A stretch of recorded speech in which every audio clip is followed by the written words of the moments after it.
Assalamualaikum warahmatullahi wabarakatuh. Perkenalkan, nama saya Ulfa Rizkina dari jurusan Pendidikan Agama Islam UIN Sunan Gunung Jati Bandung, kelas PAI 5G. Pada kesempatan kali ini, saya akan memaparkan materi tentang pendidikan dan hubungan antar kelompok. Video ini diajukan untuk memenuhi tugas UTS mata kuliah Sosiologi Pendidikan.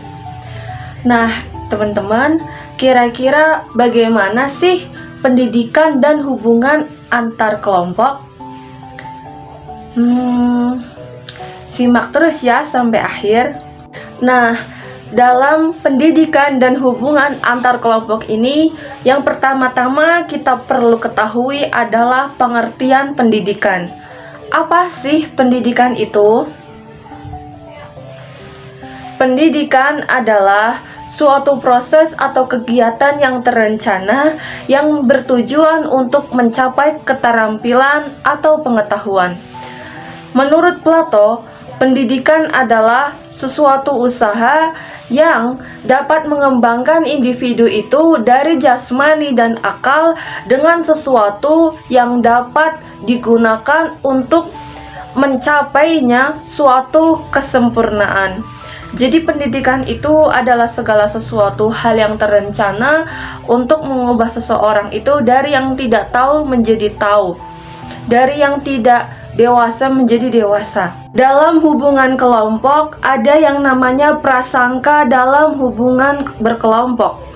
Prasangka dalam hubungan kelompok ini adalah suatu pernyataan atau kesimpulan yang ditarik berdasarkan prasangka ataupun pengalaman yang dangkal terhadap seseorang ataupun kelompok, di mana prasangka ini biasanya berisi hal negatif, di mana memikirkan hal-hal buruk terhadap kelompok lain tanpa dasar yang benar, atau tidak membuktikan dengan fakta, tetapi hanya sebuah prasangka ataupun dugaan tertentu. Bentuk prasangka dapat terjadi dengan dua hal.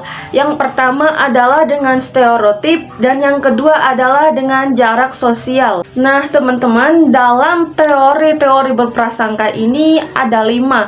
Yang pertama adalah teori konflik realistik, yang kedua adalah teori belajar sosial, yang ketiga adalah teori kategorisasi sosial, yang keempat teori kognisi sosial, yang terakhir adalah teori norma kelompok.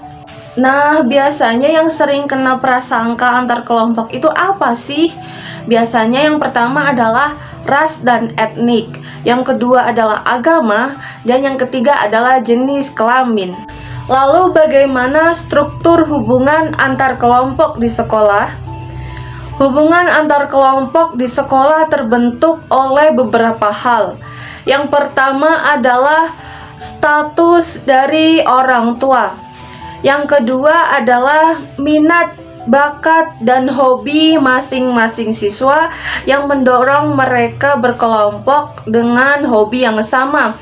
Yang ketiga adalah intelektualitas, di mana terkadang dengan pemahaman atau kognitif mereka yang tinggi, mereka berkelompok mencari yang memiliki intelektual yang sama. Yang ketiga adalah agama. Yang keempat adalah asal daerah. Yang kelima adalah jenjang kelas. Sekian materi yang dapat saya sampaikan kali ini tentang pendidikan dan hubungan antar kelompok. Semoga dapat bermanfaat bagi kita semua. Terima kasih telah menonton sampai akhir. Wassalamualaikum warahmatullahi wabarakatuh.